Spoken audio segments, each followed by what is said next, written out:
Ceux qui, pourquoi la tchèque on a boule, à se moquer la Virginie, ou à tchèque on a boule pour à se canner à amuser la galerie, tout dans le contexte. Bah, qu'est-ce que mon monde boye, à ce qui là, la taille que mon temps attend la cheville dans la comité. À ce qui pour mon kilimo la qui est pas le bac. Car quand je sors, non, il y a pendant la régler. La réponse a fallu peut-être à qui bien terre et tout. Aux hommes, là, si on va musicien, nous sommes dans le tempérament devant face il y a journaliste. Mais si quand devant journaliste, il y a mis invité, invité, on les a fachi. Faut respecter parce que plateau on les a dirigé. Donc il faut respecter nos questions. Là, on a eu aux opposés.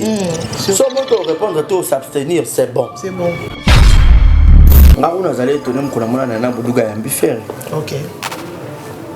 Faut bâtir carrément les à côté, ma problème est sur les salariés.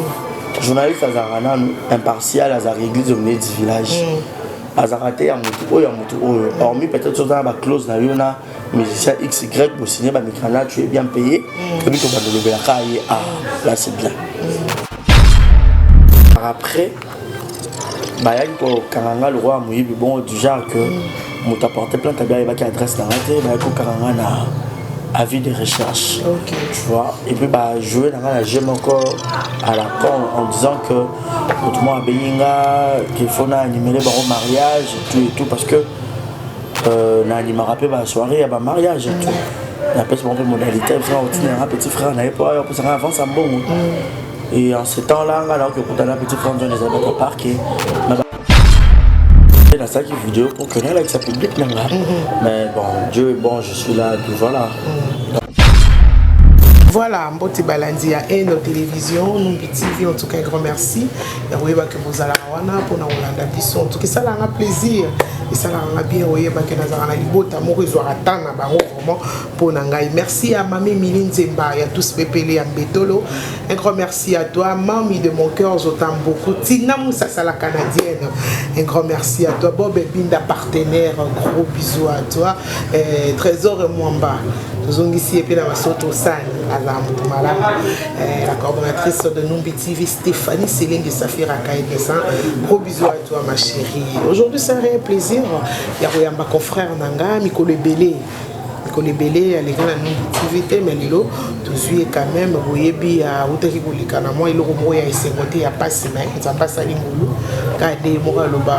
l'acteur principal a échoué à rater. Donc, à principal, et ça dit vraiment bien. Il répond au nom de Barési Baza, monsieur le journaliste qui est mon invité aujourd'hui. Solana Barési, à propos de l'actualité.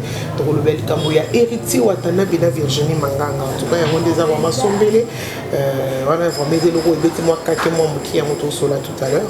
Mais je dis bonjour à Barési pour. Et ça a quand même plaisir. Monsieur le journaliste, à l'équipe de la Numbi TV. Bonjour Barési Baza. Bonjour, grâce Numbi la diva. Et après, ça me beaucoup. Donc, c'est un plaisir que vous allez parmi l'invité à la Numbi Télévision. Je sais déjà, moi, de loin, je t'encourage. Il faut percer au bosser. Tu vois? Donc, le roi Robi le Nava Makambo et Bandi. Voilà, donc, tu sopi pena ba fleur au Kendo. Amen. Bah, tout le monde a abonné, exemple, télévision, on aura 4000 abonnés. Oui, ça, c'est bien parce que bateau batara rabisu za la bateau moko. Au batara ba leke tu batara bino ba grâce monter les autres, ainsi de suite. Donc, boya pena pour jeter ce coup d'œil ça va bien parce que dans la télévision, à la carnet d'adresse, dans la média, l'NP, c'est bon déjà. Alors, voilà. Merci beaucoup Barési, ça me fait vraiment droit au cœur et ça libère les botans et angoyo. Tout maintenant le solo nayo, au outil la place est secondaire. Au outil est si capable, ça n'a pas qu'il ni tout mon image yo moko posté vraiment la statue nayo, bazu en pied levé, on dirait mouipi. Tout ni habitu les belé, anambi je te salue ma chère Abi. Barési a salini ni la diva, au bazo zoé li koloboy. Qu'est-ce qui s'est passé les lots? Tout le monde en bonne santé, propre, même coloana, tu comprenais, était Barési na casquette mususu. Les acquis les kamini bakangela ki. En fait, l'émission a tout ça la grâce, tu vois. L'émission bateau bazara très mal compris. To bateau pe bazara toujours na ba ida mabe derrière leur tête. pour faire chier Bato. M'a dit bon, je suis déjà acquitté sur ton coloba. Il est important que la commis libre, libre, parce que c'est une qualité qui fait là, sauf que Aero Bazo qui a un air, comment tu vas bureau qui déjà, donc c'est un membre lobby. Donc, j'avais fait une émission, moi avec Piquet, ça les diffamations, on a gagné comme on a eu sur 10 ans et tout. Mais en soi, émission coûte une salle même pas d'attendre comme on est en faute. Sauf que dans le quand on le lot, t'as demandé comment chose dans la moi relation, t'as demandé un magistrat, bah ça lui a beaucoup ça là. Et par après, bah il y a quand le roi Moïse bon du genre que mon t'apporter plein t'as bien il va qui adresse dans la tête, bah il y a quand avis de recherche, tu vois, et puis bah jouer dans la j'aime encore à la con en disant que autrement à Benga qu'il faut animer les barreaux mariage et tout parce que n'anime rappelé la soirée à ma mariage et tout il y a peut-être une modalité un petit frère n'avait pas pour ça avant ça bon et en ce temps là alors que quand on a un petit frère on les avait pas parqué mais bah c'est présenté à quitter bah Kanyinga comme un voleur, raison pour laquelle maintenant ça la vidéo, on a posté dans les réseaux sociaux pour se présenter des enlèvements ou quoi. Donc on n'a pas qui tue et tout. Mais important, je suis à l'extérieur. Excusez-moi, pour ce que c'est dans boîte. Et dans cette vidéo pour que avec sa public mais bon, Dieu, bon, je suis là et puis voilà.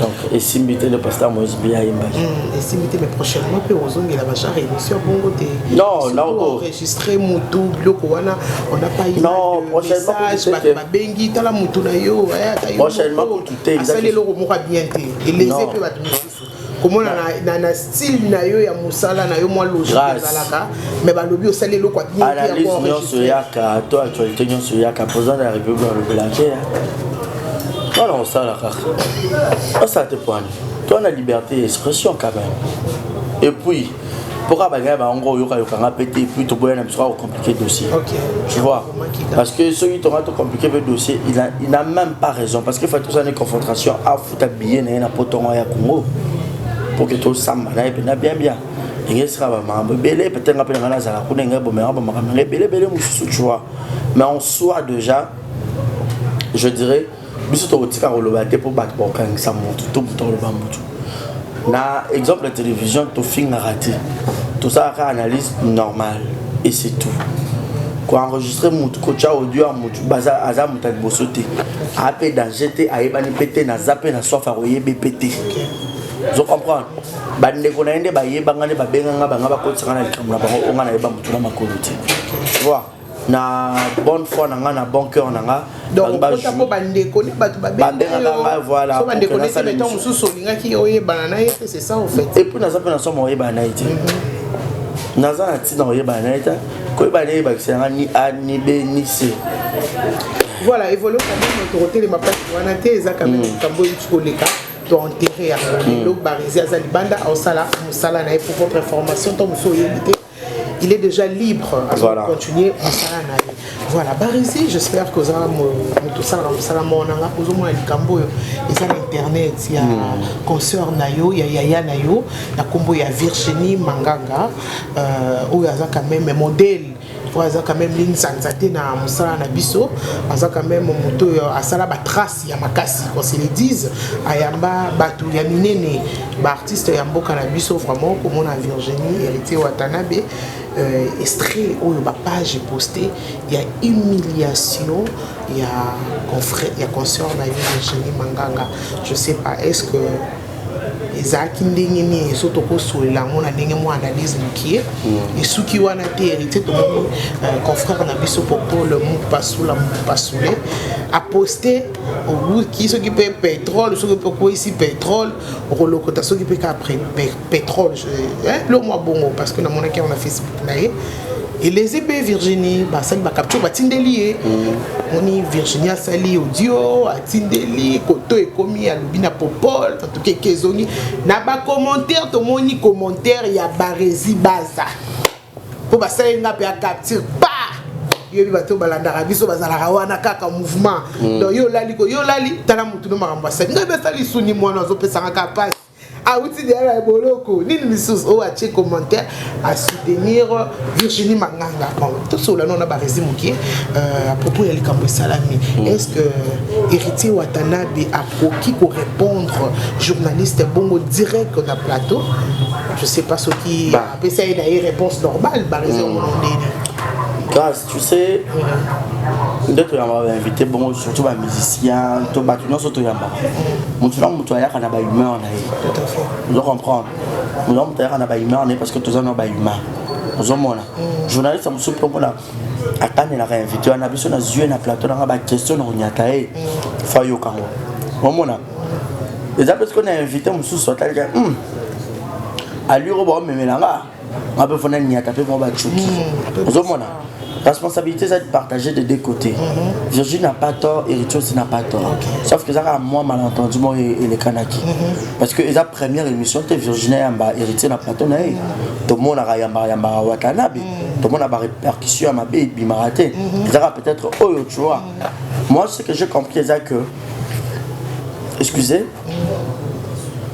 Selon Héritier Monique on peut comparer à la maestro par exemple. Déjà au-delà de tout. Il y a Wana. Voilà. Voilà. En fait, les places va pas comprendre. À mon droit là, tu as diminué. Voilà. Parce que depuis déjà, malgré tout, fabricant, ça commence à leader dans l'orchestre d'ailleurs, parce que ça sera orchestre avant Wata. Héritier, c'est à la maison mère. Mazara le roi leader. Leader Kaka. Oui, pour hériter la maison mère, qu'on célèbre, ça va au plaisir. Donc, leader Kaka. Ok. Donc, dans ce sens-là, à mon cas, nous allons le roi Tchimouké Bonne. On peut hériter pas les gens, on peut pas l'obéler et tout et tout. Il n'y a pas de niatima Tchoukit. Maintenant, c'est vrai qu'à Balangage, il y a. Malgré tout, héritier Wadon était pas Tchouki, mais il était très poli envers Virginie. Alors, Virginie a dit non, ne me sous-estime pas, là, je ne te permets pas. Parce que c'est tout à fait normal, le plateau est et il y a un droit au respecter. Et puis, oui, d'accord, moi je ne te sous-estime pas, pardon. Au sens où langage, il y a hérité, c'était poliment. Ok, à Monique, elle a mati, mais il faut acquitter. Si tu as une émission, pour pas que tu sois mais si tu as une émission, tu as bien à YMBP à boire qui peut dans et les cas en anglais. Tout le temps, la masse de langage, Jonathan Billard, il a univers télévision. Émission, on va confier à répondre à MAB, confier à toutes les questions, confier à ça, et dépendra par rapport à votre tempérament et à Batou. Aux hommes, puis à son âme, on va peut-être vivre la même chose au problème que tu dis battre dans le plateau pour tout le chose en apportant le coup sur peut caler, je crois. Aux hommes, et là, ma question, c'est qu'on les ait invités. Si vous pouvez les inviter, quitte à toi, le présentateur ou la présentatrice, il n'y a pas de manière ni de formuler question à place ni de côté cerveau. Aux hommes, et plutôt, il y a le lot grâce, nous avons un plateau pour ébeler trop de questions. Ah oui, hein? Non, de voyager, c'est créer mon corps vite fait. Les questions à Bétéral, solo, à Auto Yamba Carmel, au Diamakamla, il n'a pas malika. Abi a Fanny Azo Yamba Carmel, Azo mon la question exacte. Abi a Bambaka, yo tonga qui mania poani. Mbamoro, Ndikebili. Oh mon ami, dans le foyer de Yamba Bota, est-ce que question exacte, non, que Yamba grâce? Non, tout n'est pas. La niate ka ndika ka Mbamo pour le peso à Kanda. Maman, moi, au sang charné. Quand tu as une Virginie, question peut Sili. On va pas tomber la question. C'est Rananiata. Au carrière, il y a rosé par rapport à Fabrigas. Prouve-moi alors. Rosé sur quelle base? La réponse à héritier et ça m'a bêté parce que quand on posait une question, il peut tout le lobby, il y a un journaliste, est-ce que tu t'es bien informé au Tala? Soki ngai naza na ba fibo et dans ma question la monité sika o batu donc en fait bon balé ba okena bango bien mais il y a en fait il y a genre to comme on est dans la radio trottoir genre que bah message de la rue à battu bon bah débat aux banzela ne faut pas au zongo déjà il ça qui n'a collègue déjà au traitant qui n'aura déjà l'information on a ba question on a tout invité donc on est ça comme bah bon on le connaît ba écho de la rue au moins à moi écho de la rue et tout parce que héritier ceux qui peut-être répondre peut-être à public ou on a peut-être écho de la rue ce beau ça va débat na bino beau ça va débat bien que boy tu vois parce que peut-être ça t'attaque plus à Virginie parce que Virginie il y a des cas à mon mémissa à yo qui m'a cambalé na balabala à okuta na wat à lobeluata au moins Et on peut voir taper ta mapagne un peu moins émotion dans mon pitch. Virginie parle très douce. Tu vois. Même à terre, pour la popole. Azo pour la popole. Douceur. Aux autres sentir douceur, moi je ne sais quoi dire. Ok. Ah, popole. Douceur, wanande. Moi je dis la moukanane. Je dis pas la loi, mais l'un ma sakana, moi pitch, moi. Et ça à moi bien, il a pas invité pas la mouka. Vous avez donc penza makambo pesi penza makambo. Mais ils ont monté que on va créer la polémique. Pour passer la baron peut bien Virginie. Voilà, parce que pour la émission parce bien à boire qui et tout. Donc et qui est normal pepele. Si quoi est bien mais créer le sous problème ou pesi Virginie manganga kanda ko salela Paul Mopasso la audio et banda qui na audio to qui comme jazz, je sais pas ce que jazz mutabimisi audio yango wana za point d'interrogation, je pas vraiment information pour confirmer que ça jazz non toyoki combo ya jazz na donc Virginie vous comprenez sur la dit bien audio wana wa le ya makombo ya mbali ya nana boduga dit badiata boena boye donc ça qui le mo de bande ko solo là abimisi audio to éviter ce qui jazz mutabimisi qui audio pour solo là rapper bien ça ouais en fait la tout n'a pas été à doudou déjà bataille comme on est peut-être l'extra qui est bimai déjà to peut-être déjà ma ici sur pani to melango kaka bah en fait dans une corporation so moninga azui likambo faut bande corporation batelema to to mona à Chris Melody a kufi ba papel me ba sa délégation ba longo ba landi type point noir ba yena kora pour ce que zabiso aux journalistes mora kufi c'est belé peut-être pas ça me con tout à fait dans peut-être ceux qui pour la checker on a boule à se moquer na Virginie ou à checker on a boule pour à se canaya musée la galerie tout dans contexte ni parce que consomme pas pétrole ou fout pétrole n'a pété c'était sur base de quoi comprenant qu'on était dans le poste on a tout nié donc peut-être pour le faire les cas expliquer monsieur mais la limite quand les gars expliquer toi on peut PC kanda pour va dire voir ça des kilos na malembe nyo ça qui douce yeah ça la cara qui douce ah ma Marlène pardon Marlène na batu makambu ya Pierre Sonam Evelyn Kamolo pesa ba ya kimbo ba audio pe bima ki tira zo popola ala kolala na Charité ta Marlène yo parce que le commentaire il y a popola moi ben Marlène là c'est qui on dirait bah moi ba guerre froide et tout tu vois bah ils ont encore que mon dieu mon toi dans kanda ils ont ngana za na place à passe ba qui ce que mon monde boye a sekinga natali ko moto ngo ata na cheville na comité asekika pour mon kilimo na kiye pas lobaki car quand je sors na oya pena na régler yo au moni je dis mais le but c'est le contrat pour la colober mais déjà mon ami que ils a bien été parce que pour publier tant to publier rien roi yo tomba kanga kio les que tu as publié qui a le bi Bobby Misabarezi si noté tu sens que communication et l'équipe a mutaza mécontent voilà et puis à ça posé voilà à ça pour mutunaye barezi du problème na vandi ata na poster barezi na tombolinga yo ba on peut passer la mataba ya mafali ba fallait ça qui trop arrogant pas na ti le colère ba réponse a fallu peut-être qui bien terre et tout aux hommes là si ba musicien nous sommes dans la tempérament devant face il y a journaliste mais si quand devant journaliste so il y a mis invité ata invitant aux fachi faut respecter non parce que plateau on est à yo to diriger oui. Donc il faut respecter nos questions là on a yo opposé si on peut répondre tout s'abstenir c'est bon et non yo le senga na plateau na to le bakio 4e mission to tellement qui non on filme bon on diffuse bon pour publier mon arrogance d'ailleurs au moni papa ne me dira pas que tout le musicien oh ya na vie ba on tout bazala meilleur bah répondez car bien et ça fait bandika musu peut-être ba bêta ça arrive à tout le monde Kofi Olomida Zongisa Marius Munga à l'époque ah bah il y a Angus sur roche non on ne dit pas comme ça il y a Angus sur roche aux hommes et t'as mon appel à ma page tout le monde en petit quel piano ana Kofi Olomida l'équipe messalité qui na ya Maradisu Kofi aux hommes et arrive à Nango mais si pas un moment tout petit peu mon journaliste et ça les gars moi le moment biso ba biso peut être nyata bomba oui il pas nyata le moment ouais à la mou qui le roi là-bas aux hommes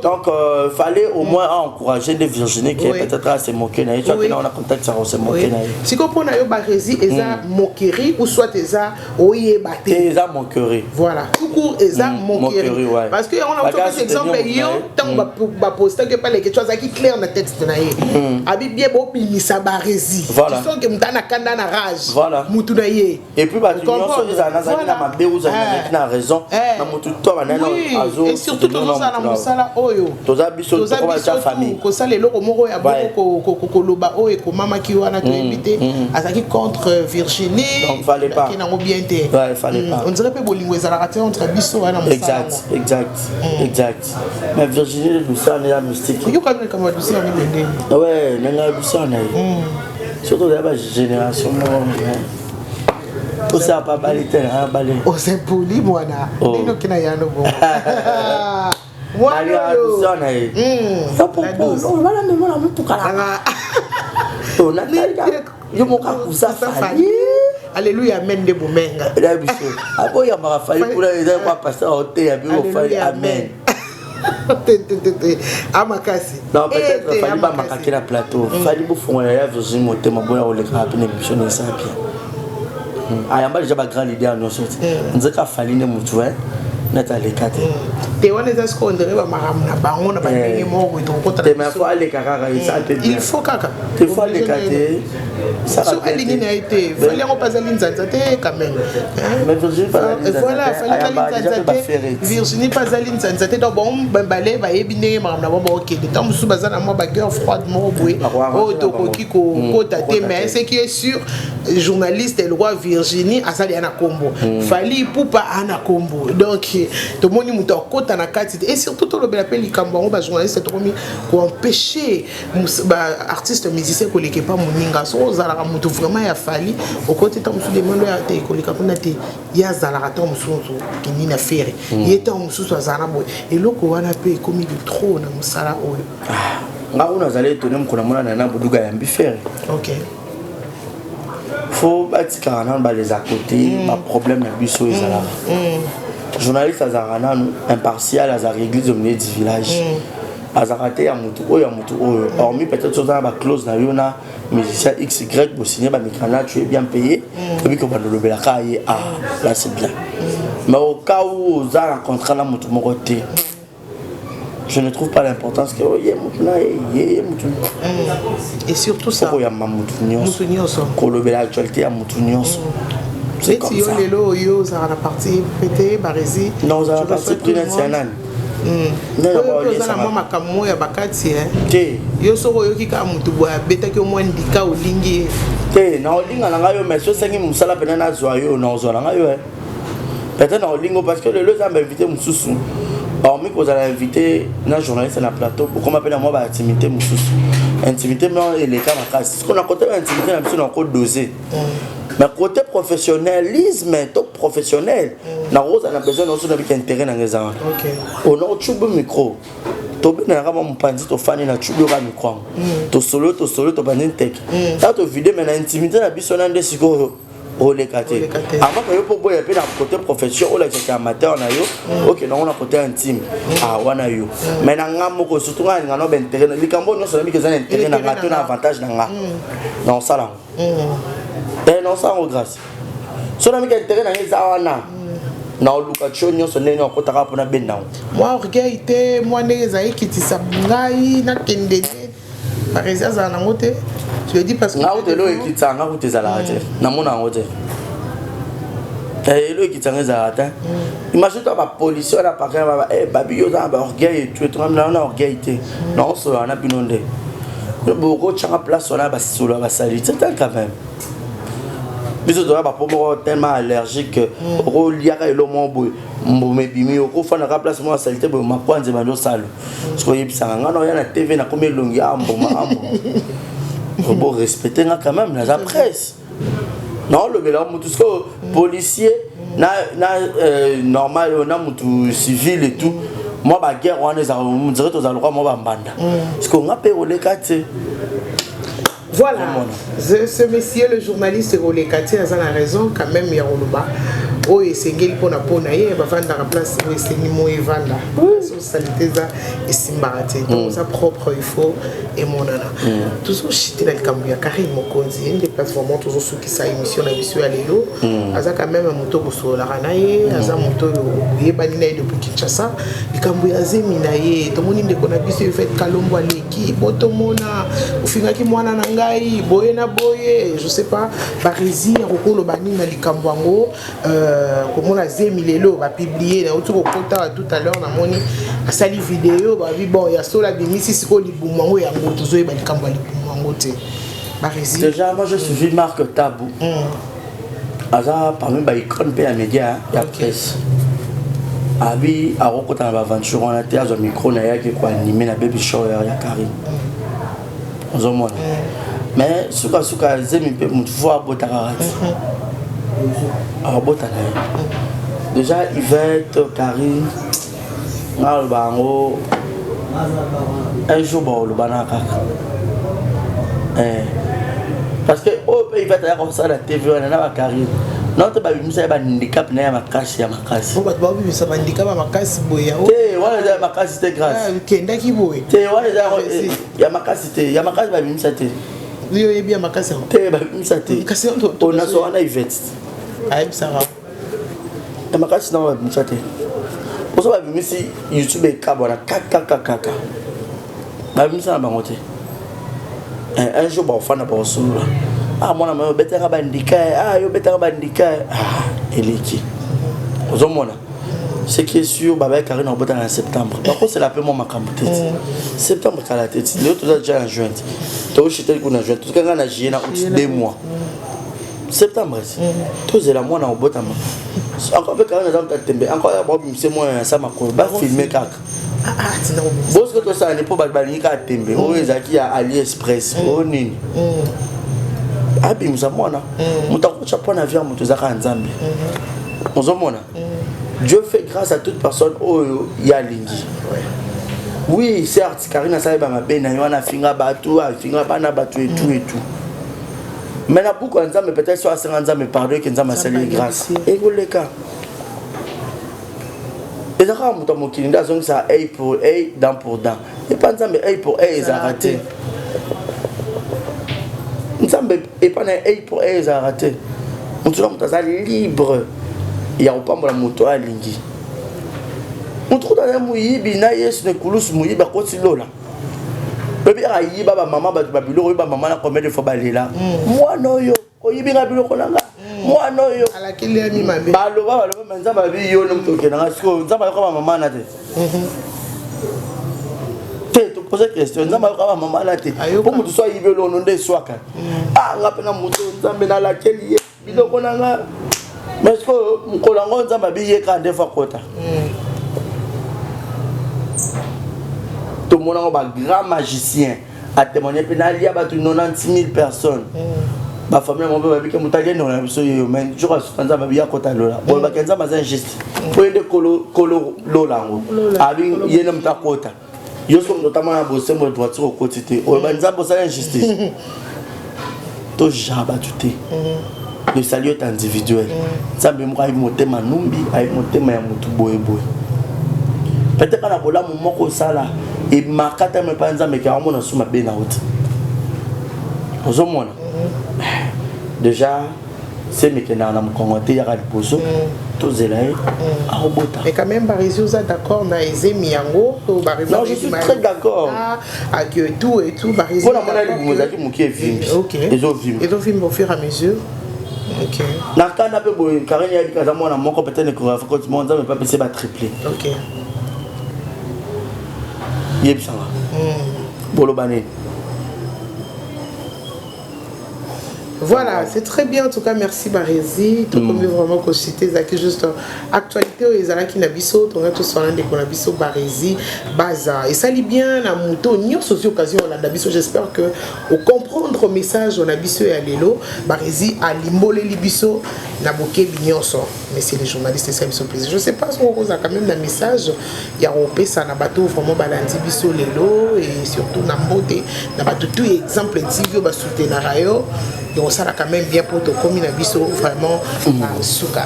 Mais ça les a que tout l'ingana, tout ça vrai, na makamonion sur la vie. Toyebi lobité surtout semblant de makasi lobité de nzambe semblant de leki so pour moi comme ça le semblant ka côté yo pe l'accepter semblant que linga yepete to ke na ka bon temps ko fasati donc batu nyonso ba soutenir nga na moment passe na moment bisango na linga bingo basé belé sur la bande taka muso taka nga te na poste kana statut muso nga ko ma kinga te donc tout ça là ko le na bosana te bino nyonso na englober bino bozana kati ya ntima donc je vous aime la place à bonde ba barke ba yayo et merci la grâce Jesina la semaine à Deli Papa Bleva qui s'est engongi là ba Gina Mai donc ça m'a beaucoup marqué que Dieu te bénisse. Amen. Je reçois amen. J'étais là vraiment ti ba 20h au Longwe ça là vraiment bien. Amen. Alors tu es mon frère Ezaki Bota Ezaki censé être au Bimisango vraiment na télévision na comprendre tout le média en ligne. Et ba bien fait photo le barati.